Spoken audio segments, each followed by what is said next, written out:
ಶ್ರೀ ಗಣೇಶಾಯ ನಮಃ. ಶ್ರೀ ಗುರುಭ್ಯೋ ನಮಃ. ಶ್ರೀ ಸರಸ್ವತ್ಯೈ ನಮಃ. ಶ್ರೀಮಾತ್ರೇ ನಮಃ. ಎಲ್ಲರಿಗೂ ನಮಸ್ಕಾರಗಳು. ಆತ್ಮೀಯರೇ, ಸೌಂದರ್ಯ ಲಹರಿಯ 19ನೆಯ ಶ್ಲೋಕ.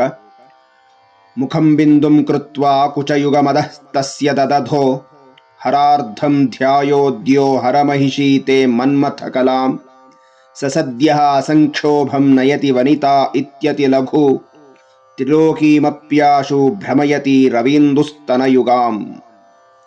ಹೇ ಸದಾಶಿವನ ಮಹಿಷಿಯೇ, ವಶ ಮಾಡಿಕೊಳ್ಳಬೇಕು ಎಂಬ ವನಿತೆಯ ಮುಖವನ್ನೇ ಬಿಂದುವನ್ನಾಗಿ ಭಾವಿಸಿ ಅದರ ಕೆಳಗೆ ವಕ್ಷೋರುಹಗಳನ್ನು ಅನುಸಂಧಾನ ಮಾಡಿ ಅದಕ್ಕಿಂತ ಕೆಳಗೆ ಹರನ ಅರ್ಧರೂಪವೆನಿಸಿದ ಶಕ್ತಿ ಸಂಕೇತವನ್ನು ಧ್ಯಾನಿಸಿ ಈ ಮೂರೂ ಕೂಟದಲ್ಲೂ ಸಹ ನಿನ್ನ ಕಾಮರಾಜ ಬೀಜವನ್ನು ಯಾವ ಸಾಧಕನು ಧ್ಯಾನ ಮಾಡುತ್ತಾನೋ, ಉಪಾಸನೆ ಮಾಡುತ್ತಾನೋ ಅಂತಹ ಸಾಧಕನು ಕೂಡಲೇ ಅವನು ಅಪೇಕ್ಷಿಸಿದಂತಹ ವನಿತೆಯನನ್ನ ಚಂಚಲಗೊಳಿಸುತ್ತಾನೆಂಬುದು ಅತ್ಯಂತ ಲಘುವಾದ ವಿಷಯ.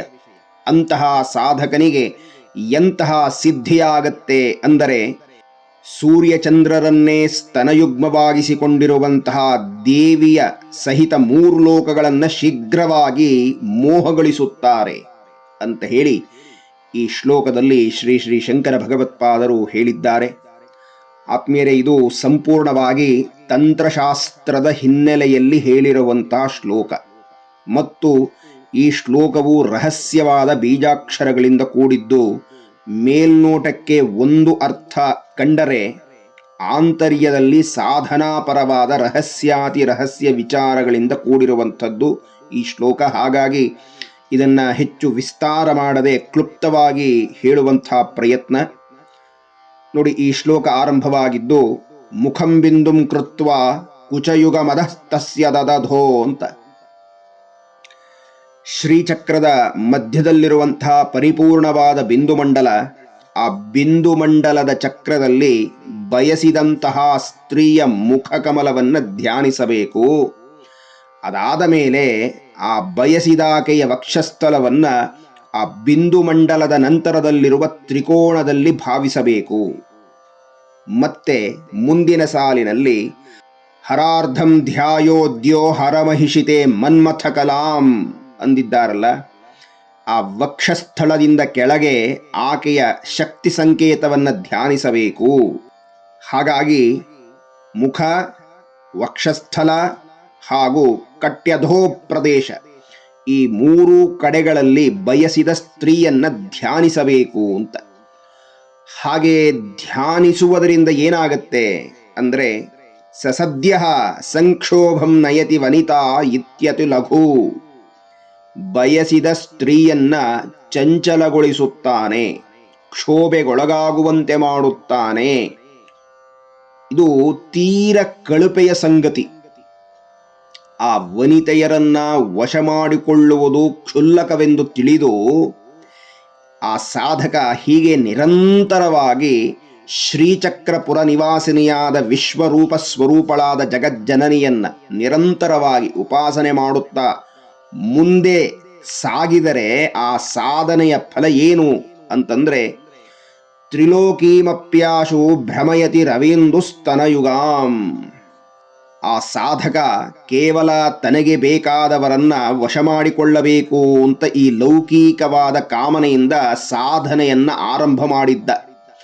ಆದರೇನಾಯಿತು, ಕ್ರಮವಾಗಿ ಸಾಧನೆ ಮಾಡುತ್ತಾ ಮಾಡುತ್ತಾ ಆ ಸಿದ್ಧಿಗಳಿಗೆ ಅಲ್ಲೇ ನಿಲ್ಲದೆ, ಯಾರೋ ವಶರಾದವರು ತನ್ನ ಹಿಂದೆ ಬಿದ್ದರೂ ಸಹ ಅದನ್ನೆಲ್ಲ ಲೆಕ್ಕಿಸದೆ ಆ ಸಾಧನೆಯನ್ನು ತೀವ್ರಗೊಳಿಸಿದರೆ ಏನಾಗುತ್ತೆ, ಅಲೌಕಿಕವಾದಂತಹ ಸಿದ್ಧಿಗಳು ಲಭ್ಯವಾಗುತ್ತೆ. ಕೊನೆಗೆ ಜಗನ್ಮಾತೆಯನ್ನೇ ಹೊಂದಬಹುದು. ಇದು ಈ ಶ್ಲೋಕದ ಮೇಲ್ನೋಟದ ಅರ್ಥವಾದರೆ, ಇನ್ನು ಇದರ ಆಂತರ್ಯವನ್ನ ನಾವು ಗಂಭೀರವಾಗಿ ಪರಿಶೀಲನೆ ಮಾಡಬೇಕಾಗಿದೆ. ನೋಡಿ, ಶ್ರೀಚಕ್ರದಲ್ಲಿ ಇರುವಂಥದ್ದು ಪ್ರಧಾನವಾಗಿ ಬಿಂದು ಮತ್ತು ತ್ರಿಕೋಣ. ಅದರಲ್ಲೂ ಬಿಂದು ಮತ್ತು ಅದರ ನಂತರ ಇರಬಹುದಾದ ತ್ರಿಕೋಣವೇ ಈ ಶ್ರೀಚಕ್ರದ ಜೀವಾಳ. ಇದು ಶಿವಲಿಂಗ ಹಾಗೂ ಪಾಣಿಪೀಠವಿದ್ದಂತೆ ಅಂತ. ನೋಡಿ, ಈ ಶ್ಲೋಕದಲ್ಲಿ 3 ಬಿಂದುವನ್ನ ಧ್ಯಾನಿಸು ಅಂತ ಹೇಳಿದ್ದಾರೆ. ಮೇಲೊಂದು ಬಿಂದು, ಕೆಳಗಡೆ 2 ಬಿಂದುಗಳನ್ನು ಧ್ಯಾನಿಸಬೇಕು ಅಂತ. ಹೀಗೆ ಮೇಲೆ 1 ಕೆಳಗಡೆ 2 ಒಟ್ಟು 3 ಬಿಂದುಗಳನ್ನು ಕೂಡಿ ಧ್ಯಾನಿಸಿದಾಗ ಅದು ತ್ರಿಕೋಣವಾಗಿ ಏರ್ಪಡುತ್ತೆ. ಇಲ್ಲೊಂದು ಬೀಜಾಕ್ಷರ ಇದೆ, ಅದು ಕಾಮಕಲಾ ಬೀಜಾಕ್ಷರ ಅಂತ. ಇದನ್ನು ಗುರುಮುಖತಃ ಉಪದೇಶ ಪಡೆದು ಕ್ರಮವಾಗಿ ಧ್ಯಾನ ಮಾಡಬೇಕು, ಉಪಾಸನೆ ಮಾಡಬೇಕು ಅಂತ ಪ್ರಾರ್ಥನೆ. ಮತ್ತು ಇದು ಸಾಮಾನ್ಯವಾದ ಬೀಜಾಕ್ಷರವಲ್ಲ, ವಿಶ್ವ ನಿರ್ಮಾಣಕ್ಕೆ ಹೇತುವಾದ ಪರಮೇಶ್ವರನ ಸಂಕಲ್ಪ ಶಕ್ತಿಗೆ ಸಂಬಂಧವಾದಂತಹ ಬೀಜಾಕ್ಷರ ಅಂತ. ಅಲ್ಲಿರುವ ಆ 3 ಬಿಂದುಗಳು ಸೂರ್ಯ, ಚಂದ್ರ, ಅಗ್ನಿ. ಇದಕ್ಕೆ ಕೇಂದ್ರದಲ್ಲೊಂದು ಬಿಂದುವಿನಲ್ಲಿಯೇ ಆ ಕಾಮಕಲಾ ಬೀಜವನ್ನು ಧ್ಯಾನಿಸಬೇಕು ಅಂತ ಹೇಳ್ತಾ, ಹಾಗೆ ಧ್ಯಾನಿಸಿ ಉಪಾಸನೆ ಮಾಡುವವರು ಈ ಇಡೀ ಜಗತ್ತನ್ನು ವಶ ಮಾಡಿಕೊಳ್ಳಬಲ್ಲರು ಅಂತ ಹೇಳ್ತಾ ಇದ್ದಾರೆ. ನಮಗೆ ಗೊತ್ತಿರುವಂತಹ ಜಗತ್ತು ಯಾವುದು? ರವಿ ಮತ್ತು ಇಂದು ಇವರಿಬ್ಬರೇ ನಮಗೆ ಕಾಣುತ್ತಿರುವಂತಹ ಪ್ರಮುಖವಾದ ಜಗತ್ತು ಸ್ಥಿರವಾಗಿರಲಿಕ್ಕೆ ಕಾರಣರಾದವರು ಅಂತ.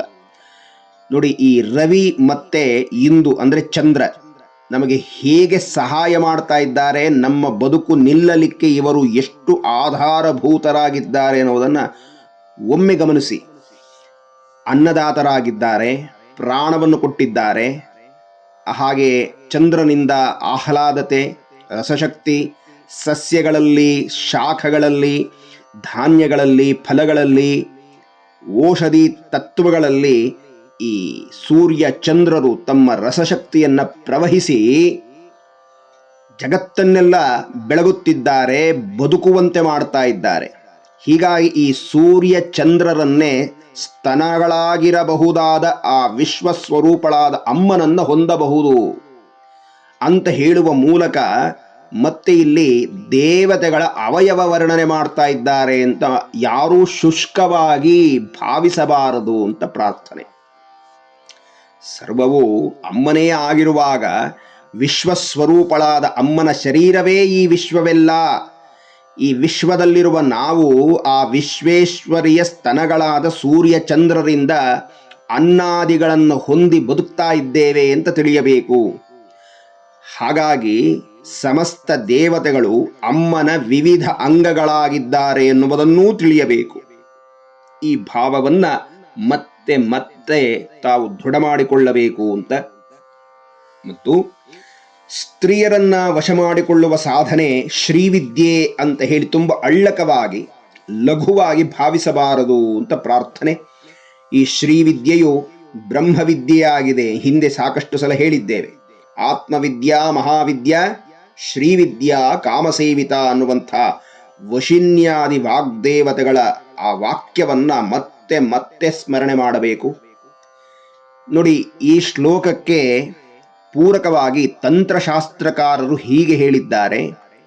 ಅಗ್ರಬಿಂದು ಪರಿಕಲ್ಪತಾನನಾಂ ಅನ್ಯಬಿಂದು ರಚಿತ ಸ್ತನದ್ವಯೀಂ ನಾದಬಿಂದು ರಸನ ಗುಣಾಸ್ಪಾದಂ ನೌಮಿತಿ ಪರಶಿವಾಂ ಪರಾಂ ಕಲಾಂ ಅಂತ ಹೇಳಿದ್ದಾರೆ.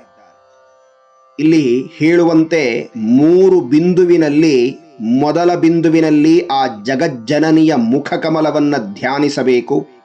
ಇನ್ನು ಕೆಳಗಡೆ 2 ಬಿಂದುವಿನಲ್ಲಿ ಸಕಲ ಲೋಕವನ್ನು ಪೋಷಣೆ ಮಾಡಬಹುದಾದಂಥ ಪ್ರಧಾನ ಶಕ್ತಿಗಳಾದ ಸೂರ್ಯಚಂದ್ರರನ್ನು ಧ್ಯಾನಿಸಬೇಕು ಅಂತ ಹೇಳ್ತಾ ಇದ್ದಾರೆ. ಇನ್ನು ನಾದ ಬಿಂದುವನ್ನು ಕಟಿಪ್ರದೇಶವಾಗಿ ಉಳ್ಳಂತಹ ಆ ಕಾಮಕಲಾ ಸ್ವರೂಪಳಾದ ಕಾಮೇಶ್ವರಿಯನ್ನ ಪುಣ್ಯಪುರುಷರು ಯಾವಾಗಲೂ ಧ್ಯಾನ ಮಾಡುತ್ತಾರೆ, ಉಪಾಸನೆ ಮಾಡುತ್ತಾರೆ ಅಂತ ಹೇಳ್ತಾ ಇದ್ದಾರೆ.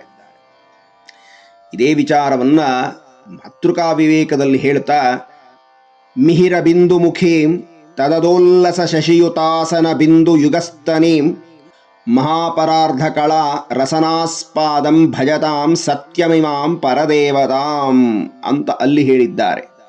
ಹೀಗಾಗಿ ಈ ಚಿಂತನೆಗಳೆಲ್ಲ ಅತ್ಯಂತ ರಹಸ್ಯವಾದ ಚಿಂತನೆಗಳಾಗಿದ್ದು ಗುರುಮುಖತಃ ತಿಳಿದು ಸಾಧನೆ ಮಾಡಬೇಕಾದಂತಹ ವಿಚಾರಗಳಾಗಿರುವುದರಿಂದ ಇದನ್ನು ಹೆಚ್ಚು ಪ್ರವಚನೆಯ ರೂಪದಲ್ಲಿ ಹೇಳಲು ಸಾಧ್ಯವಿಲ್ಲ ಅಂತ ಹೇಳ್ತಾ, ಇಂತಹ ರಹಸ್ಯಾತಿ ರಹಸ್ಯ ವಿಚಾರಗಳನ್ನು ನಮಗೆ ಅನುಗ್ರಹಿಸಿದಂತಹ ಶಂಕರ ಭಗವತ್ಪಾದರ ಪಾದಾರವಿಂದಕ್ಕೂ ಹಾಗೆ ಜಗನ್ಮಾತೆಗೂ ನಮಸ್ಕಾರವನ್ನು ಸಲ್ಲಿಸುತ್ತಾ ಮುಂದಿನ ಉಪನ್ಯಾಸದಲ್ಲಿ ಮುಂದಿನ ಶ್ಲೋಕವನ್ನು ಚಿಂತನೆಯನ್ನು ನಡೆಸೋಣ ಅಂತ ಹೇಳ್ತಾ ಎಲ್ಲರಿಗೂ ವಂದನೆಗಳು. ನಮಸ್ಕಾರ.